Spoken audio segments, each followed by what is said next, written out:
নির্দিষ্ট সময়ের আগেই বর্জ্য অপসারণের ঘোষণা দেয়া হলেও এখনও অনেক স্থানেই পড়ে আছে ময়লা আবর্জনা। দক্ষিণ সিটির ওয়ারি এলাকায় 41 নম্বর ওয়ার্ডে পড়ে আছে ময়লার স্তূপ। পরিচ্ছন্নতা কর্মীরা পাড়া মহল্লার ময়লা এনে ডাম্পিং করে রাখলেও নির্দিষ্ট গাড়ি তা সরায়নি।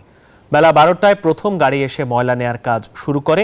ততক্ষণে এসব ময়লা থেকে চারদিকে ছড়িয়ে পড়ে দুর্গন্ধ। 29 নম্বর ওয়ার্ডের অবস্থা আরও ভয়াবহ। গেল 3 দিন ধরে এখানে পড়ে আছে পশুর বর্জ্য।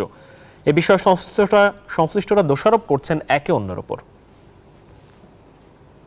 তো এটা সিটি কর্পোরেশনের কাজ, আমরা তো কিছু করতে পারবো না।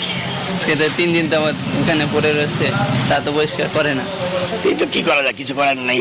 চামড়ার ব্যবসা, চামড়ার গুডাউন, এখানে সবসময় মানুষ যাতায়াত করে, এইভাবে রাখা যায়, কিছু করার তো নাই। আমাদের অলিগলি কিলার। আর এটা ওয়ারি এলাকা, আজকে গরু কুরবানি দিতেছে। আপনি ওয়ারির ভিতরে যান, দেখেন আজকে গরু কুরবানি দিতেছে। তো ওয়ারিতে আপনার 3 দিন কুরবানি হয়। আর ওয়ারি এলাকাটা একটু হেভি ওটো এলাকা, কেন কাজের পরিধিটা একটু বেশি হয়। বর্জ্য ব্যবস্থাপনার আরো খবর জানাতে যুক্ত হচ্ছেন সহকর্মী শফিকুজ্জামান রুবেল। রুবেল, আগে সংবাদে বলছিলেন দক্ষিণ সিটি কর্পোরেশনের অনেক জায়গায় এখনো বর্জ্য অপসারণ হয়নি।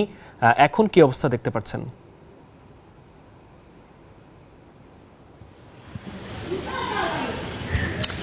মাহমুদুল, আমি এখন রয়েছে আসলে উত্তর সিটি কর্পোরেশনের অন্তর্গত এলাকায়। আমি বাড্ডা এলাকায় রয়েছি।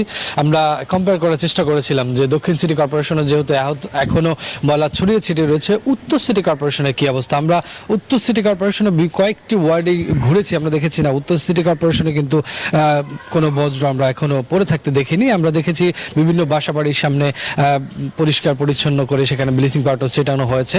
কিছু কিছু জায়গায় ছড়িয়ে ছিটিয়ে যদি ছিল, সেগুলো যারা পরিচ্ছন্ন কর্মী তারা কিন্তু উঠিয়ে নিয়ে গেছে। তো দেখেছি আমরা এই মুহূর্তে যত বাড্ডা রয়েছে, এখানেও আমরা অলিগলি অনেক রয়েছে, সেখানেও ঘুরে দেখেছি আসলে কোরবানির যে বর্জ্যগুলো রয়েছে সেগুলো কিন্তু দিনে দিনে পরিষ্কার করার কাজ সেরে ফেলেছে। এবং যেটা লক্ষণীয় অনেক, সেটা হচ্ছে যে যেহেতু উত্তর সিটি কর্পোরেশন থেকে দক্ষিণ সিটি কর্পোরেশনটা ঘিঞ্চি এলাকা, সেখানে চ্যালেঞ্জটা অনেক বেশি ছিল, যেটা তারা বলছেন, সেই জন্য তাদের একটু বেগ পেতে হয়েছে। সেখানে অলিগলি যারা মহল্লা, পাড়া মহল্লা বেশি, সেই জন্য দক্ষিণ সিটি কর্পোরেশনে কিন্তু এখনো দেখেছিলাম। কিন্তু তবে উত্তর সিটি কর্পোরেশন বলা যায় যে পুরোপুরি পরিষ্কার পরিচ্ছন্ন, এবং সেখানে কোনো ধরনের দুর্ভোগ কিন্তু নগরবাসী প্রহাত হয়নি। তো সব মিলিয়ে উত্তর সিটি কর্পোরেশন থেকে এই ছিল এই মুহূর্তে।